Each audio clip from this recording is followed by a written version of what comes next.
Assembly order. First, make the front side upside down. Then insert the side into the groove on the front. At this time, the shape of the bottom and the top is divided, so be careful that the bottom is facing downward. Make it same for the back side as well.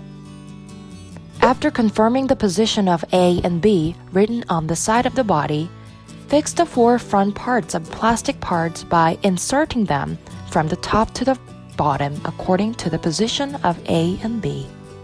Most important. Next, put the top of the plastic part on the top of the body. The important point is to first press the back of the top of the plastic part to fix it, and then make sure that the back of the part touches the body. After that, you should press it by pressing the front. Then the body part is complete.